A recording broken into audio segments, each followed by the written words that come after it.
Très bien. 6. Très bien. 1. Jure. Jure. Aïe, qui aille. 10. Aïe.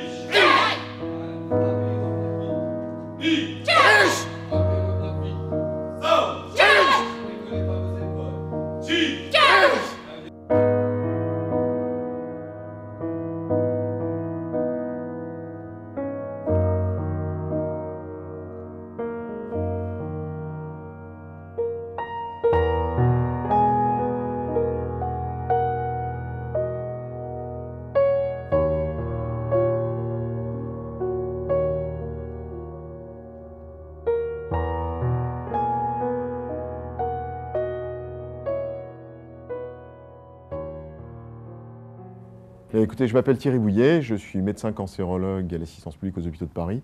Ça fait une trentaine d'années que je fais de la cancérologie et il y a une contrainte permanente en cancérologie, c'est bonheur et espoir. La chimiothérapie, la radiothérapie, c'est qu'une parcelle des soins, mais c'est un soin. Or, un soin, c'est pas la vie. Et nous, on s'est retrouvés depuis des années avec des patients qui vivaient plus, qui étaient soignés, mais sans vie. Et ils n'étaient pas vivants, pourquoi? Parce qu'ils faisaient plus rien. Pas de sortie, pas de cinéma, pas de théâtre, pas de concert, pas de relation avec des amis. Ils étaient enfermés. Et on s'est vite posé la question, comment essayer de ramener ces gens à autre chose que simplement l'hôpital? Qu'est-ce que c'est que la CAMI par rapport à tout ce qu'on a eu comme essai scientifique? C'est en fait la mise en pratique, très tôt, pragmatique, et il n'y avait aucune base, et puis le développement à partir des essais scientifiques. On a mis ça en place avant qu'on ait beaucoup de données, ça marche, on a les données qui nous amènent à encore plus développer le système, à l'offrir à de plus en plus de patients, avec encore moins de réserves, à le dire aux collègues, parce qu'il y avait une grande retenue. Moi, j'avais peut-être honte de dire à mes collègues, je vais faire du karaté aux patients, parce que les gens m'ont regardé en me disant, il est complètement, ça y est, il est parti, il y a un problème. Et en fait, maintenant qu'on a des essais scientifiques qui prouvent qu'il n'y a pas de problème, on va les aider. Alors la caractéristique de la CAMI, c'est une histoire au quotidien qui s'alimente au fur et à mesure du pétrole et de l'espoir qu'amènent les essais thérapeutiques. Chaque essai thérapeutique, c'est une stimulation pour nous, et c'est essayer d'aller un cran plus loin. Alors pourquoi le karaté?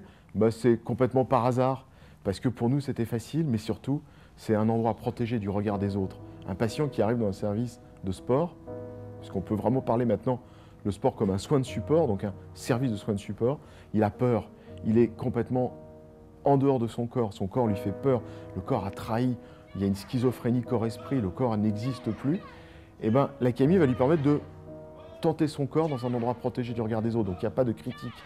Tous les gens qui sont là sont des patients, l'enseignant est un enseignant médico-sportif formé, apte à la psycho-oncologie, il est dans une région protégée, personne ne le voit, il fait un exercice qui est calibré pour lui, c'est-à-dire qui est sécurisé pour lui, il n'y a pas de risque d'accident. On n'est pas dans un circuit de réadaptation fonctionnelle classique où il y a un kiné. On est vraiment dans une structure adaptée, protégée du regard des autres, avec une uniformisation de l'uniforme, puisque tout le monde a la même tenue, donc il n'y a pas de rapports sociaux, il n'y a pas de rapport économique. Il y a une sorte d'étiquette qui permet parfois d'oublier un petit peu d'où on vient. On va essayer d'oublier à la porte du dojo ces problèmes de lessive, ces problèmes de manutention, de voiture, de problèmes avec les enfants, de problèmes avec l'époux qui ne vous fait plus confiance, ou la femme qui vous transforme parfois en un peu trop assisté. Et là, brusquement, vous laissez tout ça et le karaté, ça va vous permettre d'être vous une heure tout seul, mais en même temps une heure au milieu de tous les autres. Dans le bouquin de Servan-Schreiber, effectivement, il parlait d'arts martiaux. Mais en fait, j'ai entendu parler de la CAMI, c'est à l'ERI de l'IGR, c'est-à-dire au centre d'information de l'IGR. Et puis, à force de regarder sur Internet des liens entre sport et cancer, je suis tombée sur la CAMI. Et alors là, j'ai été très intriguée par la CAMI. Je suis tombée sur les petits reportages et puis sur des participants que je connais à l'heure actuelle, Marie-France, Gilbert, Frédéric, qui parlaient du bien-être qu'ils ressentaient en venant à la CAMI. En fait, la lutte contre le cancer, je ne l'assimile pas du tout au combat du karaté. Pour moi, ce sont vraiment deux choses différentes. Ça serait plus, à la limite, presque pour un combat dans la vie en général, mais pas la maladie en particulier. C'est vraiment une combativité de tous les jours où je me dis tiens, si un jour je me fais attaquer, je serai capable de faire certains mouvements, mais je pense pas spontanément au cancer. Il a fallu le temps que je chemine, et en septembre je me suis dit allez bon, ça suffit, tu prends ton téléphone, t'appelles. Et j'attendais, et en fait j'ai eu un accueil tellement agréable, quelqu'un qui était extrêmement rassurant au bout du fil, que je me suis dit bah après tout, je tente le coup, je vais à un cours d'essai. Et la Camille, c'est l'essayer, c'est l'adopter, quoi. Voilà.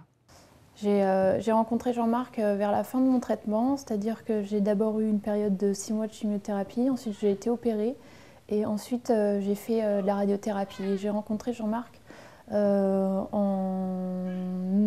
octobre 2008 à l'occasion de la journée Ruban de l'Espoir qui avait eu lieu sur Paris. Et il y avait tout un tas d'associations qui étaient réunies autour du cancer du sein, qui étaient des associations support. Donc il y avait des psychologues, des esthéticiennes, et puis il y avait Jean-Marc qui représentait la Camille. Je trouve que Jean-Marc, il nous pousse vraiment à aller au-delà de nos propres limites. Et quand on fait des allers-retours ou quand on se retrouve en duel, je ne suis pas en train de me battre contre Hassan ou contre une autre patiente, ou simplement de faire un exercice. À un moment donné, j'oublie. J'ai le cancer devant moi. Et quand je pousse le cri, même s'il est maladroit, même si mon geste n'est pas approprié, je sais que je dois me battre contre ça. Je ne fais pas de lien entre le combat du karaté et le combat contre la maladie. Pour moi, c'est une métaphore, ça. Et donc la métaphore, elle peut être agissante, effectivement, ça peut, mais c'est pas ça. J'apprends pas à me battre contre le cancer. Alors, il y a le bienfait du sport, ça c'est sûr, mais il y a aussi l'accueil qu'on a, et Jean-Marc qui est adorable et qui a beaucoup d'humour. Il y a les gens qu'on rencontre, il y a tout, il y a de tout. Il y a des jeunes, des vieux, des minces, des gros, des gens, mais qui à un moment donné ont vécu la même chose que nous en fait. Aujourd'hui, le sport fait partie à part entière de ma vie de tous les jours, à tel point que quand j'ai repris mon mi-temps thérapeutique, j'ai organisé mon mi-temps par rapport à mes cours de sport à la Camille. Je vais continuer la Camille parce que ça m'aide énormément. La Camille, c'est en plus. La Camille, c'est un des piliers maintenant dans mon existence. Donc je n'ai pas l'intention de le lâcher là maintenant. Personne ne sait pourquoi ça marche comme ça. Mon père est convaincu que c'est le karaté. Je ne sais pas pourquoi, mais moi je suis un peu prêt à le suivre. Et les médecins, je ne sais pas ce qu'ils se disent exactement, mais toujours est-il que maintenant ils envoient des tas de gens au karaté. Visiblement, ils sont convaincus. Ils ne savent pas pourquoi, ils ne savent pas comment. Personne, je pense, ne sait pourquoi ni comment, mais ils sont convaincus que ça peut faire un effet. Et d'ailleurs, chaque fois qu'ils me voient, ils me demandent « alors, vous continuez le karaté ?»